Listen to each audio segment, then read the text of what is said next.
Welcome in, everybody, to Fantasy Pros. This is the Fantasy Football Podcast. It is me, Joey P. Joe Pisapia. It's time to look ahead to the waiver wire for Week 8 in the NFL.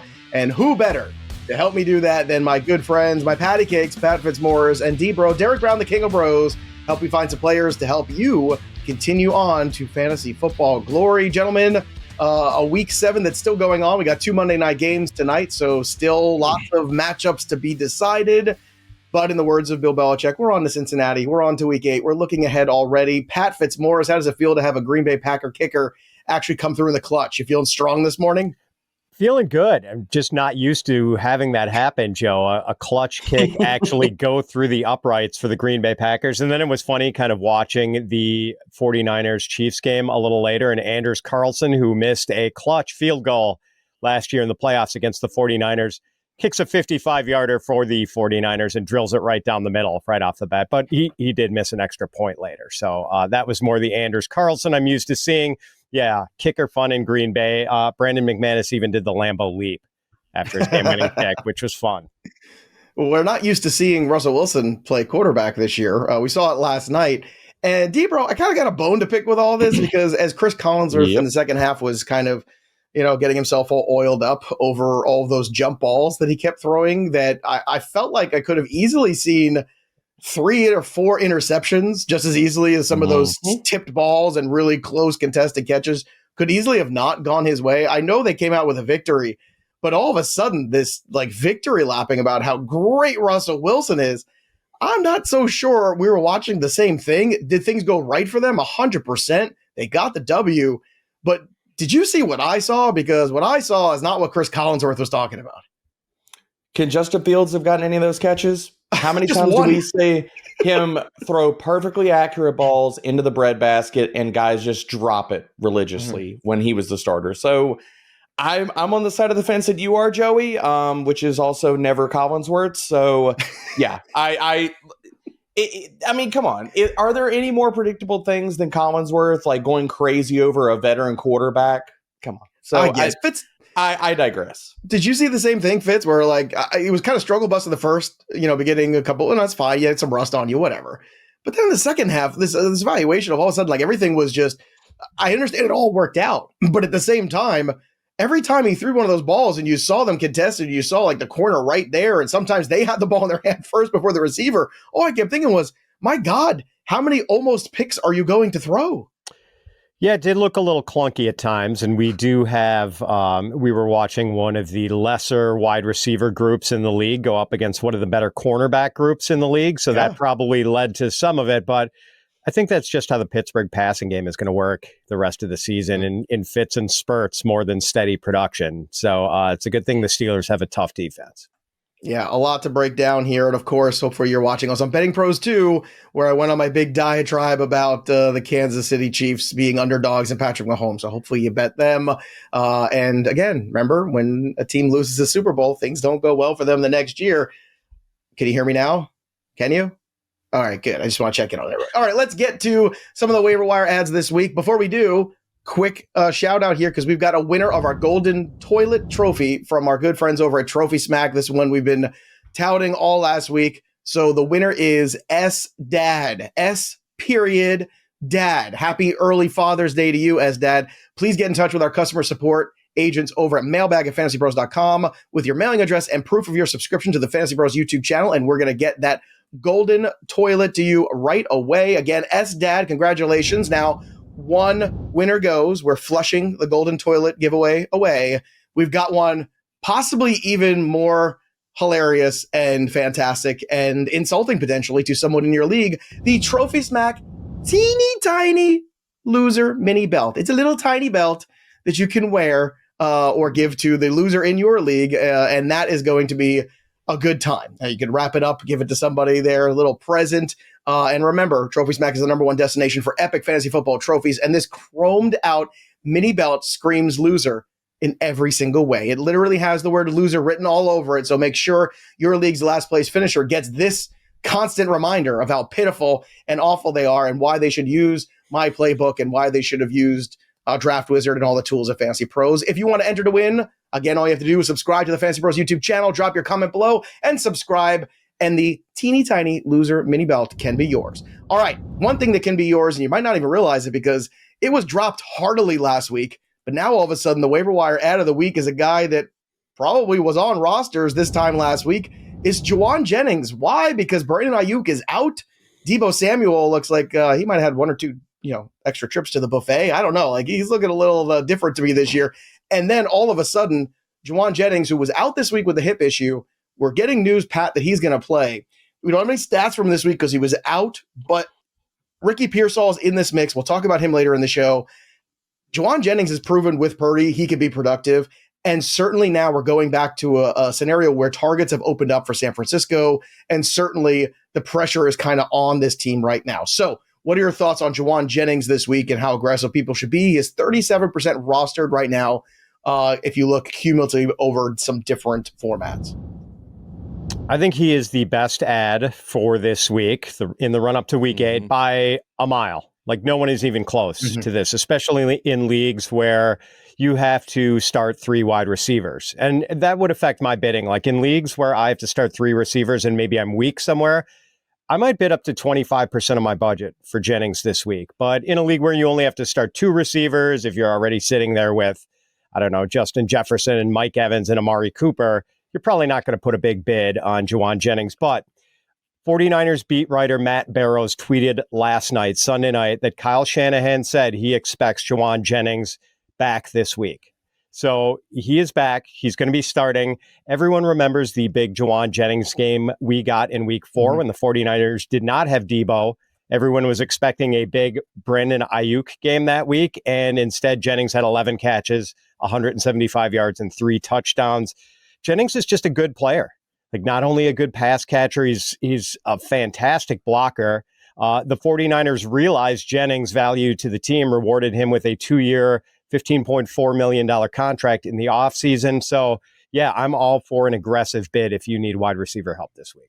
All right, DBro, I want to get your thoughts on Jennings too, because this was a guy that after that huge splash game we added, and then eventually we got, healthy returns on the wide receivers, and we thought, all right, well, Ayuk will round into form. Well, Ayuk, unfortunately, is not going to be an option for them. And Ricky Pearsall, I think, in yesterday's game, some moments, but also some rookie moments too that were pointed out very astutely, I thought, on the broadcast too, where it's like, hey, if you're going to start to do these little things right, that's, the rookie learning curve. And I thought Brady actually did a pretty good job of pointing those out during the game. But Jennings, again, he has immediate flex appeal to me, if not wide receiver 3 appeal right away in the circumstance here. And, when or if we get McCaffrey back, we could talk about what that means for the offense. The 49ers need right now for Jennings to be a part of this offense is clear. Yeah, I think he's the clear top ad of the week. And deja vu, boys, we've been here before. But the thing about it is now is we know what to expect. We've already seen it. We've seen him produce. We know what his role in the offense would be. And I'm with you guys. Like 12 to 15%, I think, is the opening bid for him. I'm willing to go 20, 25%, depending on how your roster looks. And I'm with Pat on this. Clear wide receiver 3 moving forward, flex play. I mean, he's getting almost a 19% target share, almost 3 yards per route run in this offense when he's been on the field. So, yeah, I mean, it's wheels up for Jennings.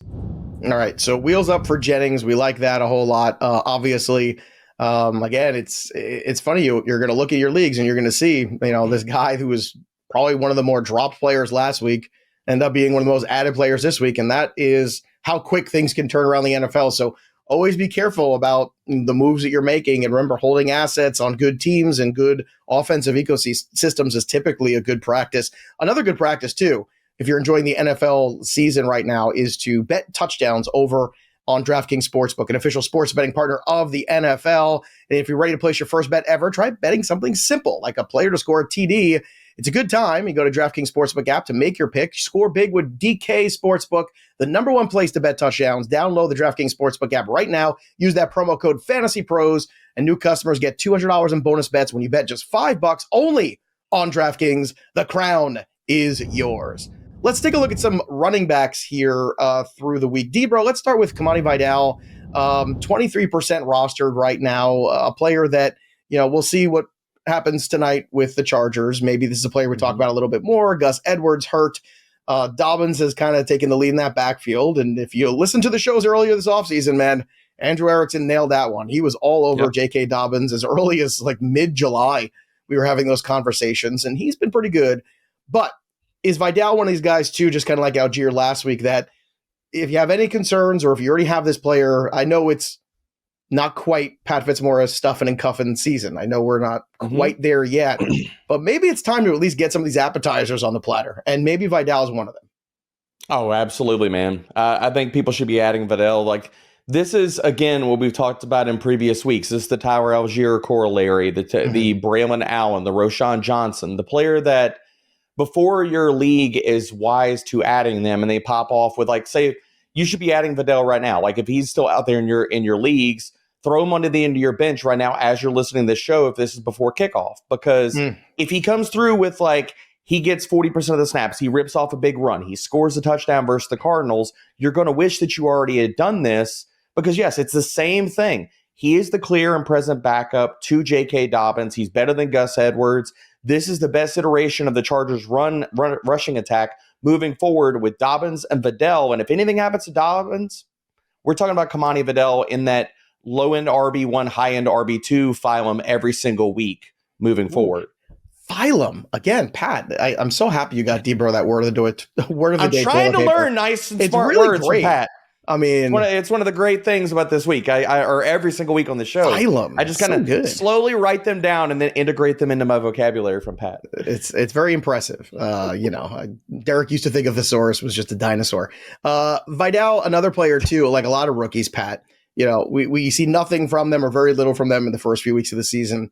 And then sometimes when these teams have early buys, right, when they come out of that buy, you start to see them a little bit. And I think that's what we might be seeing here. He only had the 4 carries for 11 last time he was out, but he also had 2 targets, 2 receptions for 40 yards, and that big touchdown in that moment. So it does feel like that pattern that we've seen with some of these rookie running backs in the past too, which is these teams will sort of baby them a little bit, coddle them for the first 6 weeks, 7, 8 weeks of the season. And then after the bye, that extra week of practice, they start to work themselves in a different fashion. Could we be seeing that? And as Derek said, maybe it's time to add him if you have the roster space before the game tonight, just to save yourself some fat.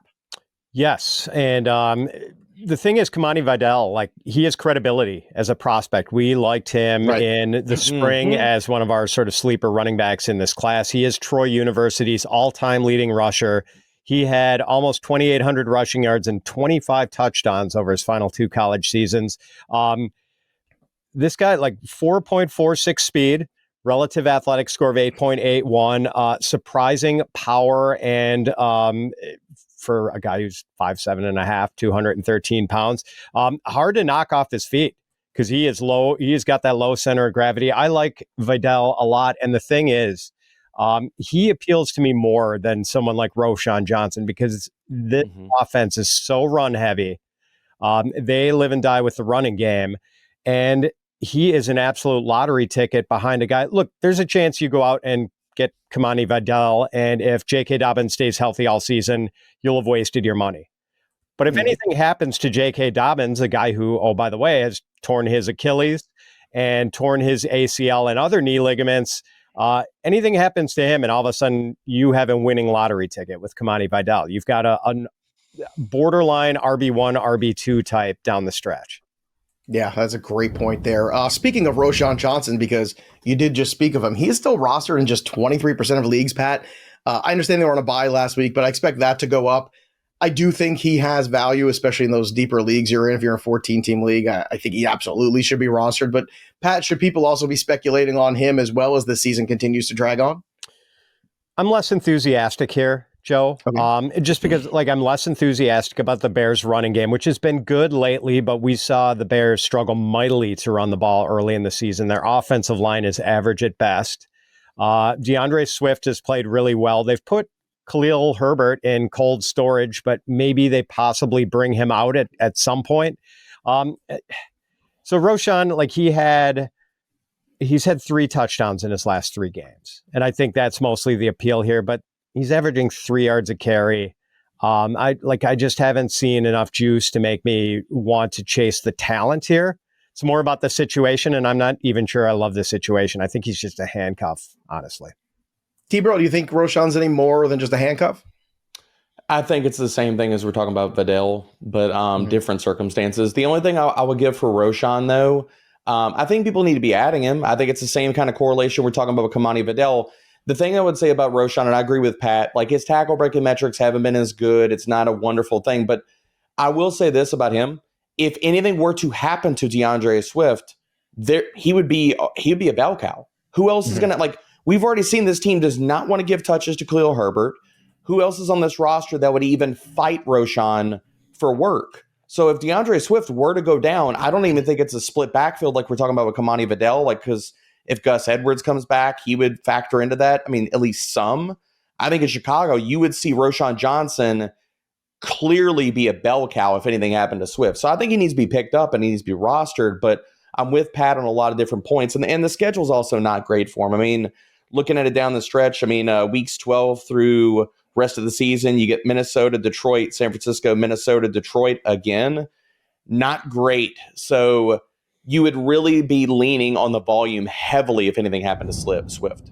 All right, let's get to one more running back here, and then we'll talk about maybe some guys to drop. Actually, we'll mention another guy too real quick, but his roster percentage is a little higher than maybe people realize. But Tyler Goodson, just 14%. His roster percentage is not high.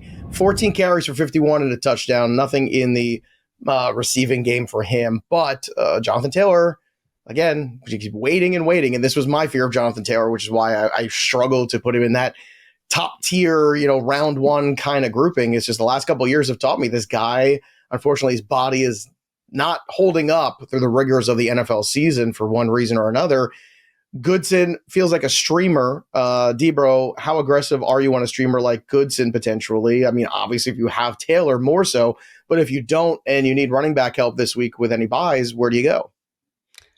I'm probably going in other directions. Okay. I mean, Trey Sermon's still getting the bulk of the work in this backfield. I think JT is closer. I mean, I know we've had an extended absence for him, but I mean, we talked about on the show as soon as the injury was announced and it happened itself, people were like, oh, well, it's not that severe. And here we are 3 weeks later. And here again, we're still talking about Jonathan Taylor not on the NFL field.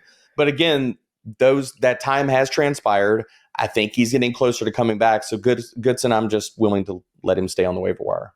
Pat, same for you. Is it just a trap? Like you just wait for a healthy, Jonathan Taylor at this point? Or do you think Goodson has any appeal for maybe a week or possibly two? He does have some appeal, especially in larger leagues where there's not a lot on waivers, and maybe you might need a running back in week 8.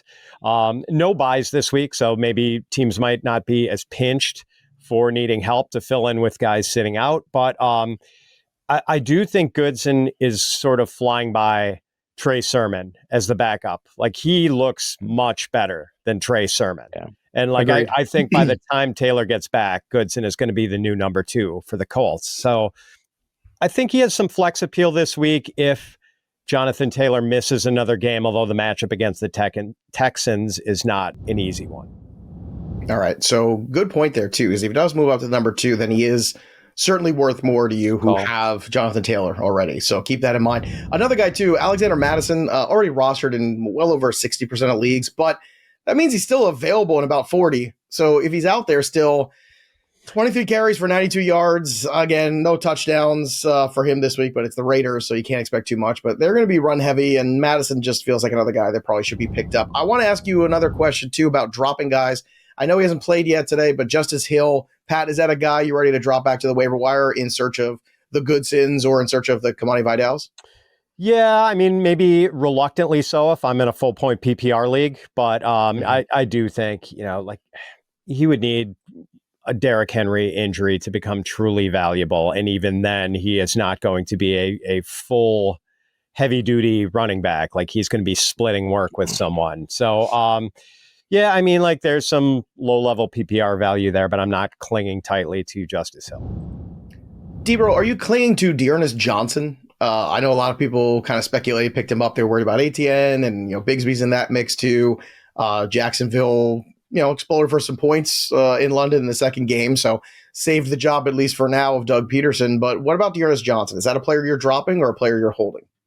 I'm going to hold him for now. And I think the Tyler Goodson versus Dearness Johnson is a really good conversation. Because we've been talking about Tank Bigsby on this show for multiple freaking weeks. So this is not an anti-Tank ad here. But with Dearness Johnson, we can also say, okay, Jacksonville was in a lot of positive game script. We know that this team still refuses to use Tank in the passing game. And if you look at the upcoming schedule for Jacksonville, if Etienne's going to be out in the upcoming weeks, he gets the Packers, the Eagles, the Vikings, the Lions, the Texans. Can we say Jacksonville might be in negative game scripts going forward in all of those matchups? It's possible. So we could see more Dearness coming up in the upcoming weeks if Etienne is out. All right, let's get to the wide receivers real quick before we do. Just a reminder, if you're trying to get to some of the games this week, use the Game Time app, especially some of these teams are starting to look like they are not contenders. A lot of folks might be selling some tickets. So if you want to go to an NFL game, or maybe, the holiday time is coming, you want to do something nice with the family or give tickets away as a gift this holiday season, the Game Time app is a great way to acquire those tickets. If you haven't used it yet, I encourage you to check it out. I've used it several times myself to go to a couple concerts. But if you're looking for college football, NFL, I don't know about World Series tickets, that might be a little tougher to find, but my guess is you might be able to at some point here, especially if one of these teams starts to get out to an early lead. But if you want the best ticket buying experience, you got to go to the Game Time app. You get curated deals to make it easier to find the best price. You get to see the view from your seat before you purchase it. And you have event cancellation protection, job loss protection, lowest price guarantee. They make ticket buying easy, and ticket buying is one of the most frustrating, soul-sucking experiences you can have, especially if you're like me and you love to go to concerts, you love to get out there. Hopefully DBro gets to that Oasis concert that he's so excited about going to. But in the meantime, while DBro is waiting there for Oasis, you should not be waiting. Go download the Game Time app right now, create an account, use that promo code FantasyPros and get $20 off your first purchase. Terms and conditions apply. Again, create an account, redeem the code. The code is FantasyPros, FANTASYPROS, for $20 off. Game time today. What time is it? It's game time. That's right. DBro and I sometimes are like the Gallagher brothers here on the show, especially on the live stream. They're always waiting. Are they going to break up? Are they going to finally have that one big argument? I think we have better fashion sense. Come on. All right. God, I'm mad that I missed out on Oasis tickets. I know it sounds crazy, but I kind of want to rock out to that. I don't know why. Maybe it's the 14-year-old me just kind of wants a little Oasis. I don't know. Maybe. Let's talk about Keon Coleman. Certainly, I don't think any of us saw this performance coming.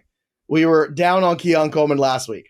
In fact, he was one of the guys who were like, it's okay to drop him. Amari Cooper isn't down now. We move on, right? And Keon Coleman has the best game of his pro career because that is the NFL in 2024. That's how the season's been going. But the big question here is it a trap? Because Cooper is here. And yeah, in some ways, the presence of an alpha wide receiver does help free up the other guys. Maybe that is the case with this game. Maybe it's something that carries over. DBro, what are your thoughts on Keon Coleman now after this breakout game? Are we chasing this, or is this one of those things where it's like, you know what? You're going to light your fab on fire if you chase this game? So I'm kind of surprised that I feel like I'm going to be the Keon stan, considering all the negative things that I said during draft season and probably most of the season up to this point about Keon. So this feels like a weird spot to be in. But yeah, I think Keon Coleman is a fantastic ad this week. I mean, you look at the role that he had. Not only did we see all the snaps and stuff like that, but that's been happening. He got a 21% target share. He also, for this game, I mean, what we saw out of the Buffalo Bills offense, I think we really need to kind of perk our eyebrows up.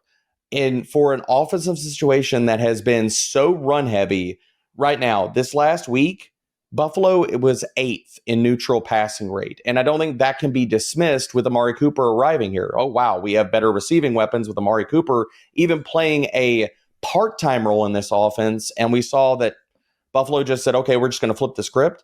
And we talked about that, though, too. Like, I think it was on the live stream, Joey, like, could we see with Amari Cooper landing there, Buffalo lean into the passing attack a little bit more and this actually help the other weapons around them? Because what the problem that's been strangling most of the weapons here is the defense is so good. It puts them in positive game scripts, and they haven't been throwing the ball. So there's only been so much volume to go around. If Buffalo is going to throw the ball more and the upcoming matchups, like, is anybody worried about the Seattle Seahawks pass defense at this point? Nobody should be. Okay, and then he gets Miami. Okay, that's not great. And then after that, he gets Indy. You can do whatever you want to Indy's defense. Run the ball, throw the ball, do all the things. So the Miami matchups didn't were great. get that and that memo yesterday. Yeah. Just want you to know. Yeah. It's frustrating. So, no, well, apparently Miami has missed all the memos about how to run any offense. Man, I was so heavily invested in Miami's offense yesterday. I mean, I did like a step ladder bet of Achane. Now, I did win a fair amount of cash on it. I did because it was so low, and I bet the first three hard, like the 40, 50, 60 yards and the 72, and he went over all those. He didn't get quite to 100. It would have been a really nice day, but very frustrated with Miami. But more to the point of the Keon Coleman thing here, Derek, could that just be a product, that game, that this new look Buffalo Bills, not so much be about Amari Cooper, but about the health of the running backs? Because Cook was questionable all week. Davis was hurt. Could this have just been something they needed to do out of necessity, not necessarily changing their identity? Because that's my argument against Coleman here. DBro, what do you make of that? I mean, it's possible, but you also had Josh Allen's legs, and they could have operated the offense differently. I mean, it doesn't mean like Tennessee, it's not like we're talking about they were a team you really want to ramp up your pass rate. They've been a very good pass defense for most of the season this year. So it's also saying, okay, like if this was a pass funnel defense, I could also get behind that and saying, okay, well, this is just Joe Brady doing smart things. But I wonder if this is also maybe a turning of the tide and it's a small snippet of things to come. All right, Pat, maybe you'll be the one to save me because after all, you're my wonder wall. Is Keon Coleman a guy that we're chasing? God. Boy, this is like Freaky Friday because in prospect season, I was the guy who was super high on Keon Coleman. I know. What are you doing? In the upside down. And I'm not. Einhorn is Finkel. Finkel is Einhorn. It's crazy. I'm not as enthusiastic as DBro. I don't think we're going to see a sea change in the offensive MO with Joe Brady. He loves to run the ball. I think maybe yesterday was a product of, as you said, Joe, the health of the Bills running backs and the Titans not having either L'Jarius Sneed or Chidobe Awuzie at cornerback last week. So maybe they wanted to attack more aggressively. Like that was a softer Titans pass defense than we're used to seeing. Amari Cooper only played 19 snaps in his first game, and we saw the trio of Khalil Shakir, Keon Coleman, and Mac Hollins basically split the snaps evenly otherwise. I'm not even 100% sure that it's Keon Coleman who stays once Amari Cooper is ramped up, presumably next week and playing regular snaps. I think it's going to be Mac Hollins who gets the big snap haircut, most likely. But like, are we 100% sure about that? I'm not totally sure. What if it's... Well, you're asking the wrong guys about haircuts on this podcast. I haven't had one since 2005. So I mean, we might be the best if we're doing our own hair, Joe. Come on. Well, it's very aerodynamic. Listen, I'm leaning towards where Pat is. I want to hear everybody in the comments. You're buying Keon Coleman. You're not buying Keon Coleman. Let's talk about in the YouTube comments. Drop them below there. Jalen Tolbert was on a buy, 34% rostered. We've talked a lot about Tolbert. Again, don't want to spend too much time at the dance here. That's a player that we all think is going to continue to grow in this offense. Be kind of like a wide receiver 3-ish play that you feel pretty good about, especially with Bipocalypse coming, a few weeks from now. Why they don't spread these things out, I don't understand. No buys this week, and yet, we'll have 10 teams on a buy in 1 week. What the hell are you doing, NFL? What's going on here? Ricky Pearsall is the other guy I want to talk about, 24% rostered, so strange beginning to the season for him, certainly. Thank goodness he was okay, able to get back on the football field. I'm still Team Jennings here. For those people where, let's say, in those leagues where Jennings is still held on, does Pearsall have any appeal, Pat, for you? I think he does. First round pick, super athletic, and a team that now needs him. And he has an opportunity and is going to play. So I do think he's worth adding. And even in leagues where Jauan Jennings is available, maybe Pearsall and Tolbert are guys that you are putting contingency bids on in case you don't get the big prize with Jauan Jennings. I would still have Tolbert over Pearsall. You would agree with that, yes? I'd rather Pearsall, I think. Not really? Not by much, but I would rather Pearsall. Just I just think Tolbert's so much closer to being weekly relevant, whereas Pearsall, I think, still has a bit of that learning curve and still has a little bit more competition. Brandon Cooks is coming back at some point, Joe. Brandon Cooks is 112 years old. I mean, I think we're done with the Brandon Cooks experiment at this point. DBro, Ricky Pearsall, I believe if memory serves, this was a guy that you were high on in draft season. Yes. So what you saw yesterday, what you think the future might look like, again, contingency bids, as Pat's pointing out, Jennings up there, Tolbert, Pearsall in this mix. How do you group them? I mean, I would put Pearsall. To me, there's a case to be made if Jennings, Tolbert, and Pearsall are out there to add Jennings and Pearsall over Tolbert, and getting both these guys. Like, I wouldn't be surprised as we move through the rest of the season if we even saw a changing of the guard. Like right now, because Pearsall is still in the ramp up phase, if we saw Jennings operating as the running mate with Debo and Kittle, and if the end of the season we're talking about that's not Jennings, it's Pearsall that's the third option in the passing attack. So I want to buy in again. You talk about it, Joe, investing in good offensive ecosystems. Mm-hmm. Do you want to invest in a Mike McCarthy offense, or would you like to invest in a Kyle Shanahan offense? Look, that Cowboys ecosystem last year from a fantasy productivity spot was pretty good. It gave us the number one wide receiver. It gave us a top 5 quarterback. What about this year? Is it very pretty this year? Nothing's pretty about the Cowboys this year, but this was a coach that should not have been able to get out of that playoff loss at home against Green Bay. I still understand, we fire coaches for far less infractions in this league. The Saints said, hold my beer. They're still employing Dennis Allen, so they don't have much of a choice right now. They've had so many injuries. Like, what are you supposed to do here? You can't put more chaos on that situation. That'll just work itself out. But you can't be at home, call yourself a big-time organization, and get blown out by the youngest team in football. And I mean, embarrassed, blown out at home. That, to me, is a lack of preparation, a lack of pride. And those are two things you can control. Have you met Jerry Jones? Wow. All in, baby. They're all in. Well, he has a lot of pride, maybe too much pride. Maybe that's where it goes wrong. Now, if you watched the channel last week, on Tuesday, we do the Waiver Wire Add live stream, DBro and myself. And I mentioned a player on there that I thought people should be speculating on and throwing a buck on. Mm-hmm. His name was Cedric Tillman. Tillman was a player I really liked coming out of college. And DBro kind of went, yeah, well, okay, maybe. And I, for all this Jerry Jeudy stuff, we're talking about this and all this. It's like, look, I don't believe in Deshaun Watson, never will. But it's not going to cost you anything to find out if Cedric Tillman maybe starts to emerge now that Cooper's out.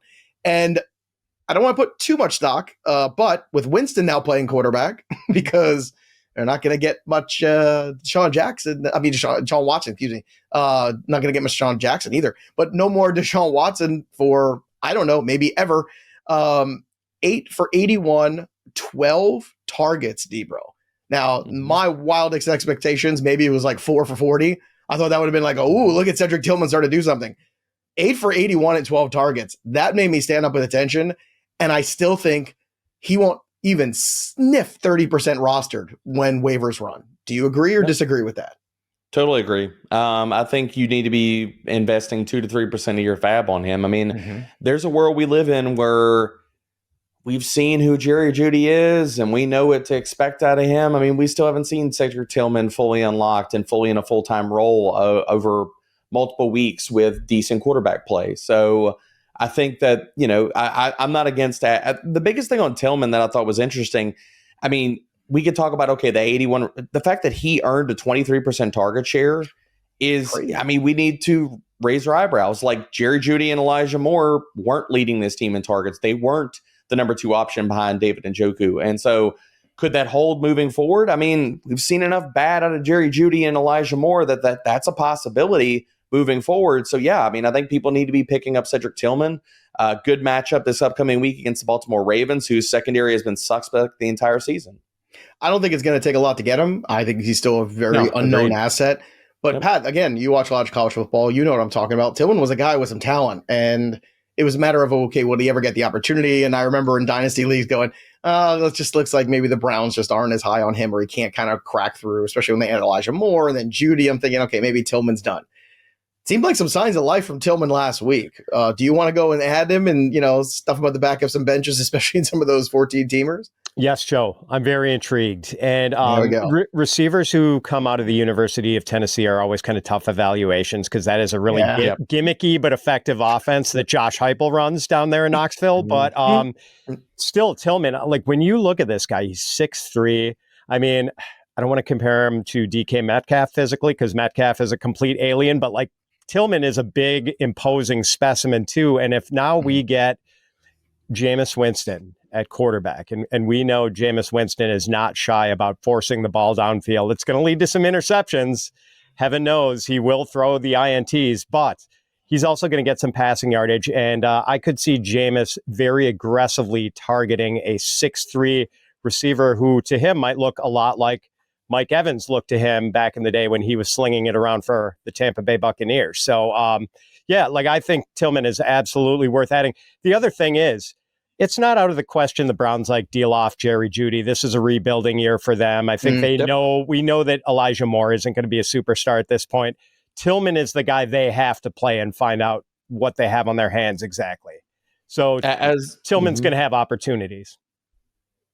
I like that a lot. As a prospect, I loved him, man. He reminded me on film as like a dollar store version of T. Higgins. Well, it's so funny you said about Pat about trying to evaluate the Tennessee wide receivers, right? Jalen Hyatt, a perfect example of a guy trying to evaluate because he had some incredible moments in college, but really hasn't converted any of that to the NFL. I was looking at some other names too. For every Willie Gault, you get a lot of Bobby Meachams and Dante Stallworths and guys like Peerless Price. It's tough. There you go. There's some names you didn't have on your bingo card this morning, everybody. So Tillman, another guy we want to add. Also, just like we mentioned, Mattison, Romeo Doubs, 63% rostered. Probably should be higher at this point now. I'm just hating life that Christian Watson isn't the guy right now. And I don't know, man. I don't know. I'm going to hold on another week. And then I don't know, man. I'm going to have to make some hard decisions eventually. But if Doubs is still floating out there in 40% of your leagues, he might be worth an add too. Darius Slayton. Joey, can I give a small PSA about Doubs too? Because I don't want people chasing the stat lines, and we wrote this up in the Waiver Wire article. I think a lot of the stuff with the Green Bay passing attack over the last 2 weeks, they are extremely coverage dependent or at least sensitive as far as the wide receivers and where the target shares go. Doubs the last 2 weeks been two very heavy single high teams. Their next two matchups against Jacksonville and Detroit, they are very too high heavy. If those usage metrics hold, quiet games upcoming for Doubs and bigger games upcoming for Jane Reed and Christian Watson. So I don't want people chasing the box scores of the last 2 weeks and bidding heavy, expecting Doubs to continue that. All right, from your lips to God's ears, I want Christian Watson to do more, please. I thought we were on the right track last week. All right, Darius Slayton, you want to drop him, DBro? Dropped. All right. Fitzy, drop Darius Slayton. We're good. Yeah. We dropped Darius. How about those Giants yesterday? They really showed up, didn't they? They were missing, luck, baby. They were missing Andrew Thomas yesterday. Let's say. I mean, they could not protect.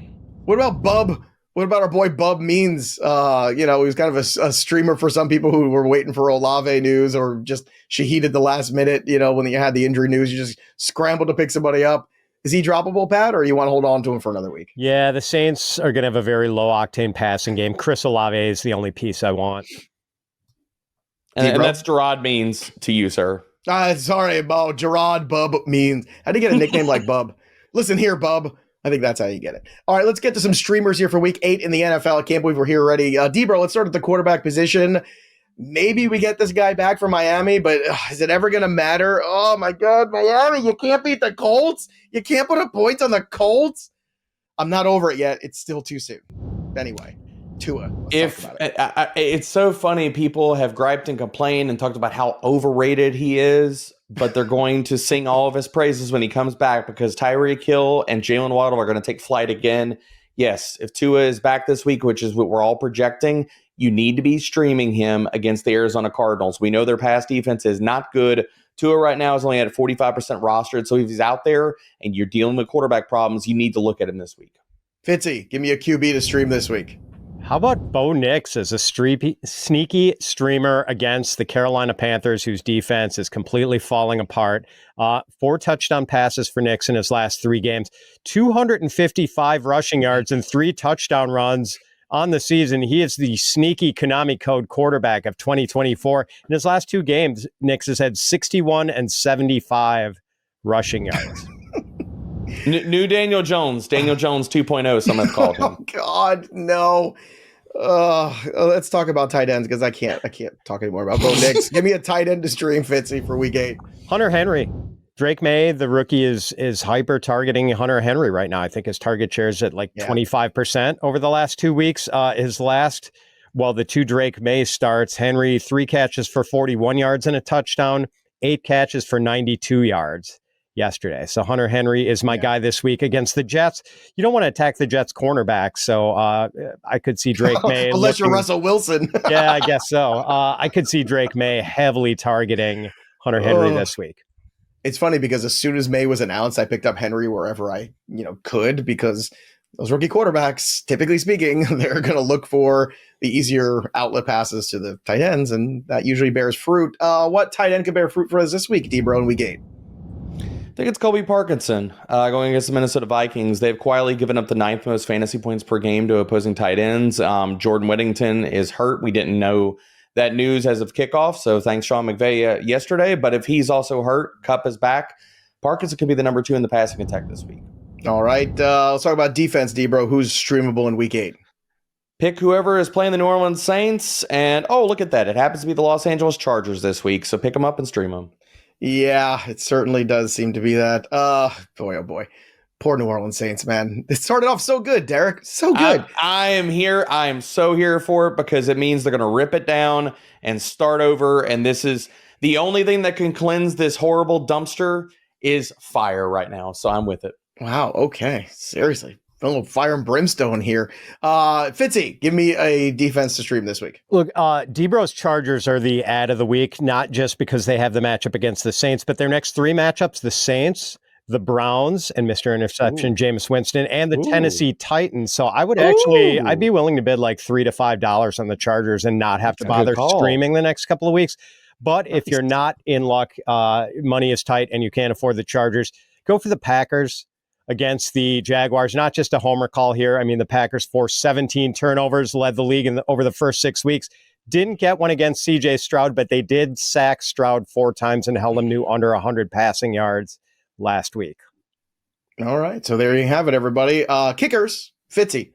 Who's going to get you some points here at the kicker position week 8? Will Lutz for the Broncos. I'm going Bronco happy again. The great matchup against the Carolina Panthers. Prolific offense. Yeah, and you know what? Sean Payton, there's something to be said for a coach who appreciates the value of 3 points. Like, I don't want the kicker for Dan Campbell because Dan Campbell is going to go for it all the time on 4th down. Sean Payton appreciates the value of a field goal, and Lutz has already attempted 18 of them, making 17 of them. Fair enough there. DBro, how about a kicker for week 8? I'm going to go with the Vikings kicker, Will Reichard. Give me him versus the Rams. Should be a pretty high-scoring game. Should be in the red zone a lot. All right, let's get to the tail of the tape here for the waiver wire ads for the week. Overall, if you guys have priority waivers still and aren't working with Fab, DBro, let's walk through your top 5. Jauan Jennings is the runaway number 1. I'm going to sneak Keon Coleman here. I don't know. I must be possessed this morning as my number 2. Ricky Pearsall, number 3, a guy we didn't discuss until this point, but I think he definitely sneaks into my top 5 for the upside. I got to bring up Troy Franklin here, man. Like what he did last week, earning a 23% target share, 2.3 yards per route run, and a 64% route share. He is the sneaky ad of the week as far as a guy that there is plenty of opportunity in this passing attack to rise for the rest of the season. So Troy Franklin, my number 4 ad, and Tua is pulling up the rear at number 5. I'm surprised Vidal didn't get in there. I thought he would be cracking the top 5. Fitzy, did Vidal crack your top 5 for week 8? Yes, he did, Joe. He comes in right after my number 1, Jauan Jennings. Then I am buying the lottery ticket on Kimani Vidal. At number 2, Ricky Pearsall, my number 3. Number 4, Cedric Tillman. I'm going to take that flyer with you, Joe. And number 5, Tua Tagovailoa. I wish I took it in one league. I just added Tillman on a lark. And, I was like, well, he's like 0% rostered. Let me just add him just in case in this one league where I really need some wide receiver help. Again, I did not think he would do what he did. I am cautiously optimistic, though, with Winston now, the rest of season, that there's opportunity at least for more. And that's what you're looking for. And remember, there's opportunity for you too out there for more help with the waiver wire. Sync your leagues for free. Use the waiver assistant. See who is available in all of your leagues at one time. You could download it wherever you get your apps, or you can just go to fantasypros.com/myplaybook and you could go ahead and use the waiver assistant. Also, check out all the amazing waiver wire content that the team is cooking up at fantasypros.com. All the articles are up, all the suggestions are there, and all the write-ups as well. Gentlemen, doesn't get any better than hanging out with you two and talking waiver wire. That'll do it for us, but the story of the game goes on. For Pat Fitzmaurice and Derek Brown, I'm Joey P. We'll see you next time, kids.